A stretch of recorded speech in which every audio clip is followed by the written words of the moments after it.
Hello and welcome to this data service instructional video. This video is going to go over how to enter the narrative for the student report card. So this video is going to be a little different since there are so many student names. I'm not actually working with the live system. I'm working with screenshots, so bear with me. We'll see how this works out. So you'll see here we've got the home page, and number 4 on your home page is going to be Enter Narrative. So you will first click on Enter Narrative. All right. Once you click on Enter Narrative, it's going to take you to your course list. So it should say Narrative Review. And you can, from the drop down here, you can select your course and which marking period. And the teacher name will, of course, default to you.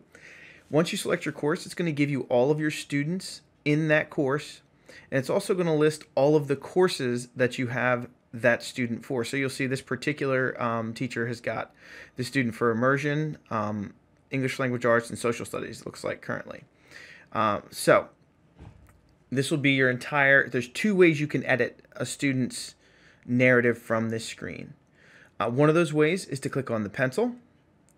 And if you click on the pencil, you can edit that specific narrative for that student. So if I wanted to change the narrative for immersion, I can click on the pencil and it will pull up a place to put that narrative in. Or if I would like to edit all 3 of these, I can click on the pop out and it'll pop this student out of the frame, and I can actually edit all 3 of these at once. If a student has any information in the narrative currently, like you can see down here, the student has hello typed in, you'll see it on this page. All right, so if I were to click on the pencil, it's going to take me to a page like this. So it's going to tell me that I am editing the immersion comments for this student for marking period 1, and it tells you the character limit here. Now, one of the things you can do is from here, if you click on that pencil and you fill in, you type in your comments here, and you want to move down the list to language arts for the student, you can click this little arrow and it'll save your comments and move you to language arts for this student.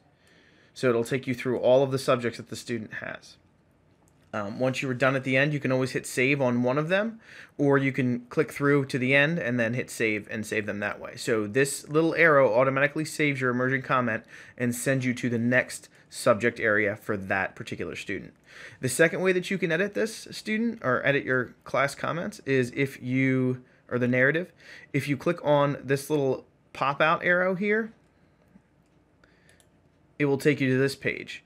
So this page is the student, and it has both subject areas. So for this particular student, it's immersion and language arts. Those are the only 2 subject areas that I can fill out. So I can fill out a narrative for immersion arts. No, just immersion. I can fill out a narrative for immersion, and then I can fill out a narrative for language arts. Once I am done with those 2 narratives, or I can fill out a single narrative if I want, whatever I need to put in here. Then I can either save and go back to the main menu or back to this main page, or again, I can click this next arrow, and when I click the next arrow, it will save the comments that I put on for this student, and it'll take me to the next student in the list alphabetically. So clicking the next button will save this and take me to the next student in my list alphabetically. And again, you don't have to fill out both boxes. These boxes expand as you type into them. So there's 2 different ways you can actually enter in your narrative for your students. All right, and like I said, once you save them, you'll see the narrative on the main page. That is how you enter your student narratives for your class.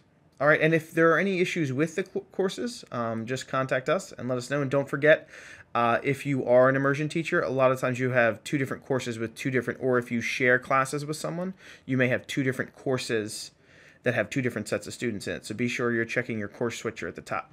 All right, thank you so much for watching the video, and we'll see you next time.